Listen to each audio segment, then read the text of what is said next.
Magandang gabi, narito ang update sa Bagyong Emong at sa Habagat. Papalayo na si Bagyong Emong sa anumang bahagi ng ating kalupaan.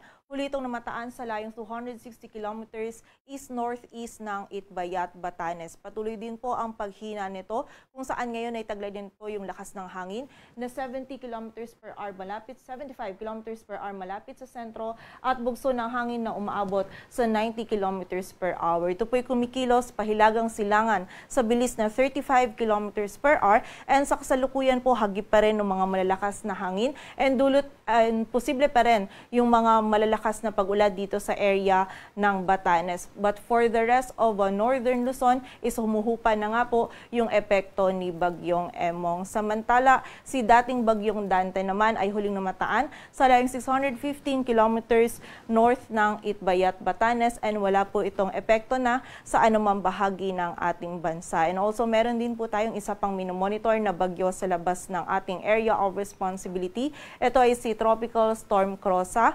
Huli itong namataan sa layong 2,350 kilometers east ng northern Luzon. Hindi rin po natin nakikita na papasok ito sa loob ng ating area of responsibility, but posible pong early next week ay isa po ito sa mag-contribute or mag-enhance ng southwest monsoon o habagat, kung saan yung habagat po yun nakikita natin na patuloy pa rin na magdudulot ng mga pag-ulan, lalong-lalo na dito sa may western section ng Luzon sa mga susunod na araw.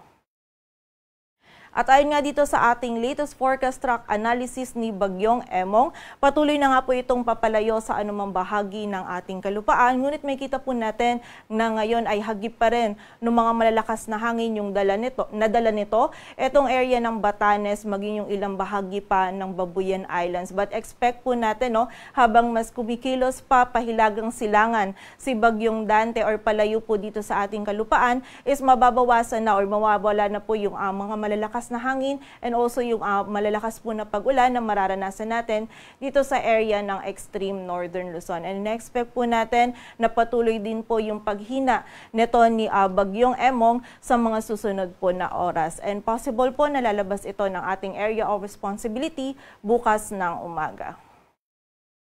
Sa kasalukuyan, meron pa rin po tayong nakataas na wind signal number 1 dito sa area ng Batanes. So, posible pa rin po yung bugso ng mga malalakas na hangin. But sa mga susunod po na oras is maaari na po nating lift or nakita natin yung possibility na i-lift na po natin yung wind signals dito sa area na ito. And ina-advise din po natin yung mga kababayan natin sa malaking bahagi po ng Northern Luzon kung saan naapektuhan po ni Bagyong Emong na makipag-ugnayan pa rin po tayo sa ating mga LGU para po malaman natin kung safe or ligtas na po na bumalik sa ating mga tahanan.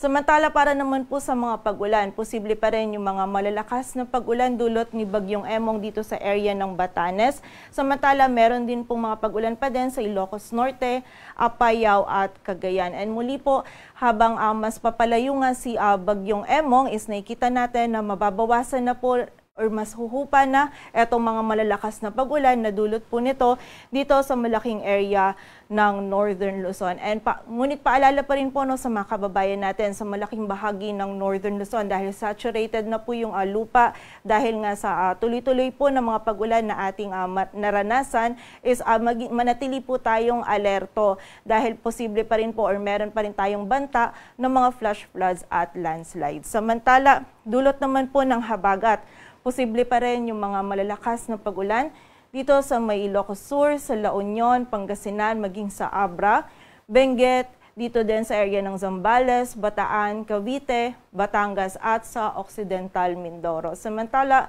bukas naman po meron pa rin tayong mararanasan ng mga pag-ulan. Dulot na po ito ng habagat. So ina-expect natin by tomorrow wala na pong epekto si Bagyong Emong sa anumang bahagi ng ating bansa, but yung habagat patuloy pa rin po itong magdulot ng mga moderate hanggang sa malalakas po na pag-ulan kasama na dito sa area ng Zambales at Bataan. And expect po natin by Sunday evening din to Monday evening, meron din mga pag-ulan sa Ilocos Sur, La Union, Pangasinan, Zambales at Bataan. Posible pa nga rin po yung 50 to 100 millimeters of rainfall. So may banta pa rin ng mga pagbaha at pagguho ng lupa. Dulot naman po ito pa din ng mga pag-ulan na dala ng habagat. So muli po, patuloy pa rin pag-iingat sa ating mga kababayan sa banta pa din nitong mga flash floods at landslides. Samantala, may mararanasan pa din po tayong bugso ng mga malalakas na hangin. Dulot ito ng habagat dito sa area ng Luzon, Visayas at Dinagat Islands. And by tomorrow and Sunday naman, sa malaking area pa rin po ng Luzon. Ngayon, meron pa rin po tayong nakataas na gale warning sa mga dagat baybayin ng Batanes, Cagayan, kasama na yung Babuyan Islands, and sa area din po ng Isabela. And posible pong sa mga susunod na oras is i-lift na din po natin yung mga gale warning po natin dito sa mga areas na ito. So mag-antabay lamang po sa mga updates na ipapalabas ng Pag-asa. At yan po muna ang latest dito sa Weather Forecasting Center ng Pag-asa. Grace Castañeda, magandang gabi po.